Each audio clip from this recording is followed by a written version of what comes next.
Ladies and gentlemen, and boys and girls, you are watching yet another episode of Lima Shenanigans of 1977. It's Friday night, and you know what that means. It's time for your WWE, SmackDown, and NXT Level Up Event Center Wrestling Report. And now here's the man to give you that report, Mr. Eric M. Lima. Thank you very much, Mr. Announcer, sir. Well, hello there, everyone. Welcome to yet another episode of Lima Shenanigans of 1977, episode 1494 of the show. What's going on, everybody?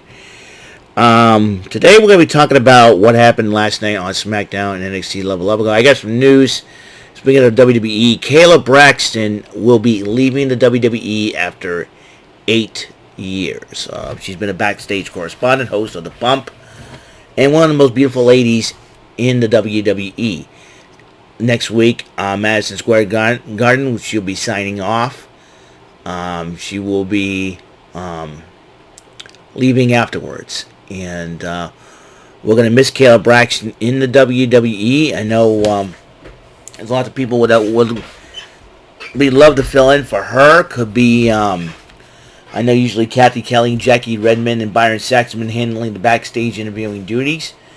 Maybe it's time that Kelly Kincaid comes up to the main roster to do the backstage. Do the backstage duties. But who's going to replace her in the backstage? Probably Sarah Schreiber. Sarah Schreiber could be coming back up on the main roster. I know she's done a lot of NXT Level Up interviews and all that. We shall see. So after next week, Kayla Braxton will be saying goodbye to the WWE. So, Kayla Braxton, thank you, and thank you for your contributions to the WWE. The way you've done it, and I know you had some your legendary banters with Zelina Vega and the Iconics with "Hi Kayla" and Paul Heyman, the Wise Man, and you had a lot of people teach you, and you've done very well. So yeah, sometimes you had the feeling like when she changed her name to her real name or her last name. After 8 years, she is leaving the WWE. So, where she's going to go next? Well, only time will tell. And I'm sure she's going to use her skills that she learned in the WWE for bigger and better things. And I'm hoping that she does so. So, I've been having a cold because of this air conditioning, the heat. It's crazy out here, you know what I mean? Anyways, CM Punk decided to kick off SmackDown in Chicago, and he dresses Drew McIntyre. But Paul Heyman interrupts Punk. And CM Punk was not there to deal with anybody else, but he wanted to be with his people in Chicago. And then, Paul Heyman comes out and tells Punk basically leave SmackDown, and Sikoa and the Tongans decide to interrupt Paul, but Paul Heyman says, "Can you take me with you?" And they're about to Sikoa and the Tongans were about to attack Punk, but Cody Rhodes shows up with a baseball bat and hands one to Punk, and then Rhodes decided to challenge Sikoa to a matchup. So Sikoa goes, "Fine," but the title would not be on the line. Bianca Belair is getting ready for Money in the Bank qualifier against Michin and Chelsea Green. And Jade Cargill tells Bianca Belair, and says, "I know you can do this, and I'll talk to Aldis to see if we can get our tag team titles back." And Bianca Belair goes, "Okay." He goes, "But then I will tell you good luck, but it looks like you don't need it." And then Randy Orton and Kevin Owens was talking to Cody Rhodes, and Cody Rhodes like, "I got a plan. Just need to trust me on this." And they had the triple threat women's Money in the Bank qualifier: Michin versus Chelsea Green versus Bianca Belair, while Bayley was watching the matchup. And Chelsea Green has officially qualified for a Money in the Bank. She's the second woman to qualify behind Io Sky, so Chelsea Green will have to watch herself. And then Blair Davenport was talking to Bayley after the matchup, and she's got her own qualifying matchup against Naomi and Indy Hartwell. Meanwhile, Jade Cargill will have her hands full as she'll deal with Candice LeRae. And this is next week, however.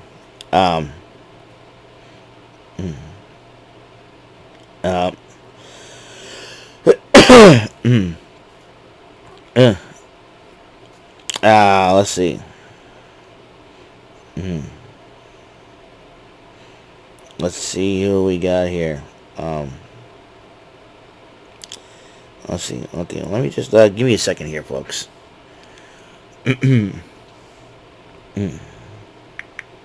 Oh, yeah. Yeah.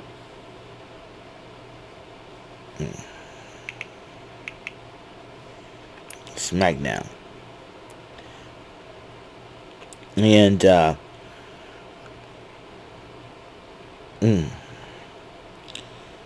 so let's see. We got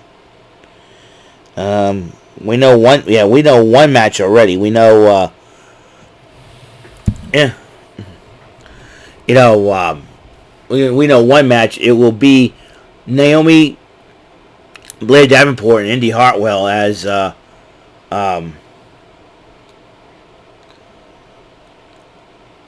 and the other one will be Jade Cargill, Candice LeRae, excuse me, and somebody else. I forget who. So anyways, so there's that.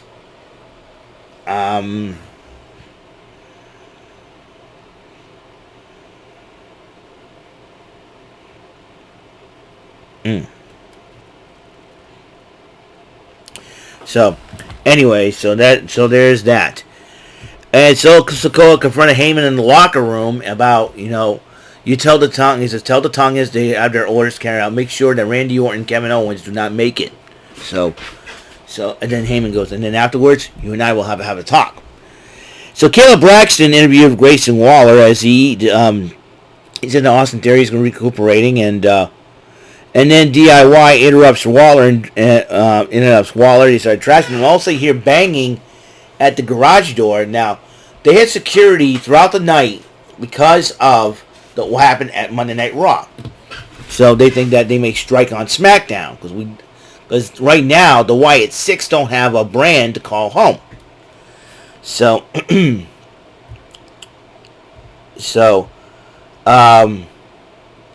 then the garage doors opened up, and I thought, Nick, let's get their security.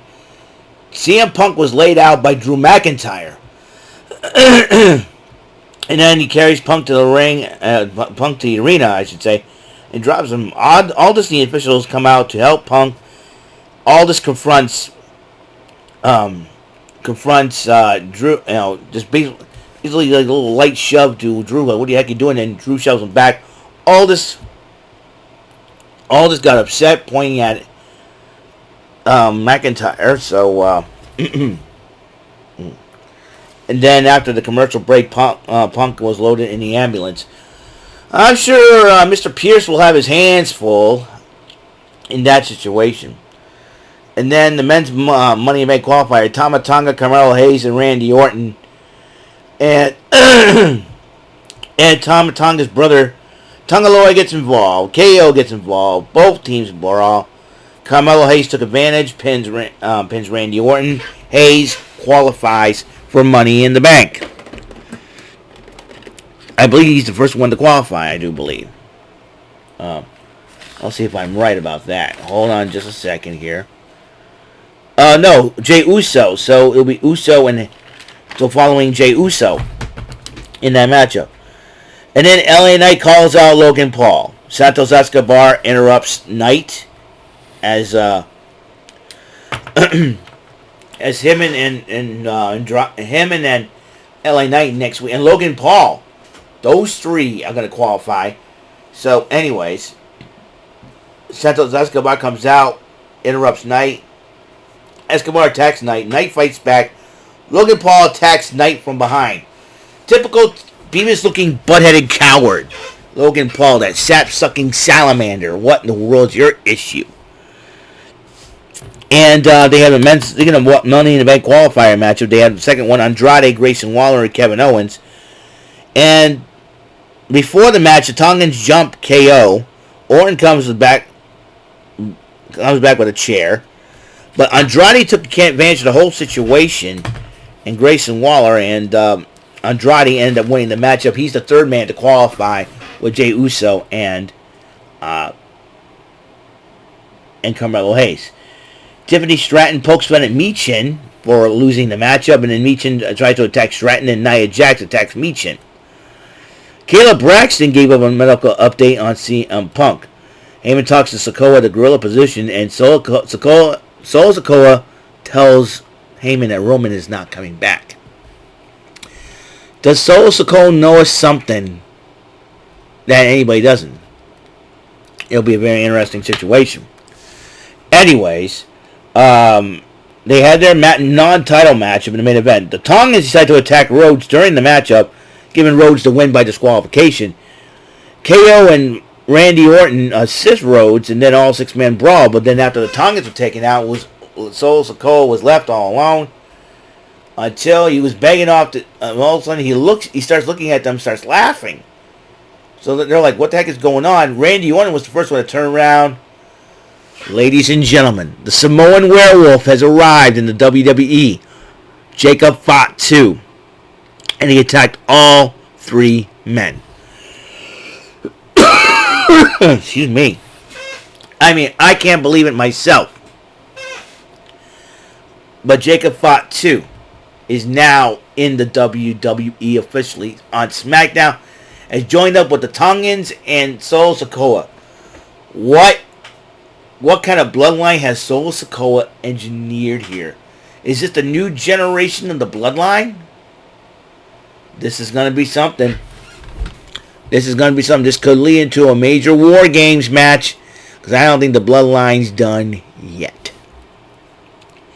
So we got the Wyatt Six running around on Raw, causing havoc, and now it seems like the bloodline is that way. Oh boy, we're on SmackDown. They're under siege by those two factions, and it's gonna be it's gonna be insane, let me tell you. All right, NXT Level Up, the tag team matchup. Tyson DuPont, Tyreek Igwe, who fresh off their brawl with Gallus, went up against Cutler James and Dion Lennox, with DuPont Igwe picking up the victory, and they shared a show of shaking hands and respect afterwards. Sarah Striver interviewed the newest superstar, Shiloh Hill, and Shiloh Hill talked about who he is. And he goes up against Uriah Connors, a fourth-generation wrestler. They went at it one-on-one, and Hill ended up picking up his first victory in singles competition. Meanwhile, the lovely Carmen Petrovich went up against a former guest of the Rant and Rave podcast, Ren Sinclair, who was once known as Maddie Rankowski. And Petrovich did pick up the victory. I think all that training with Natalia has paid off for her. And with her martial arts skills, I think Carmen Petrovich could end up being a threat to any championship. If I were Kaylani Jordan, I will watch out. Anyways. Or Roxanne Perez, for that matter. Well, that's it. That's all the time we have on the show. Episode 1494 of Eric Lima Shenanigans of 1977. SmackDown NXT Level Up Event Center for the 21st of June 2024. Thank you for tuning in. And until the next episode comes rolling around, Mr. Announcer, take us home. That is all for today's episode. This is your announcer speaking for Eric Lima Shenanigans of 1977. A Big Beefy E, doing for Bob Saget Productions, and in association with a Raven Bofa Telepictures and Distribution. Thank you for watching today's episode. Tune in next time for another episode of Eric Lima Shenanigans of 1977. Goodbye for now.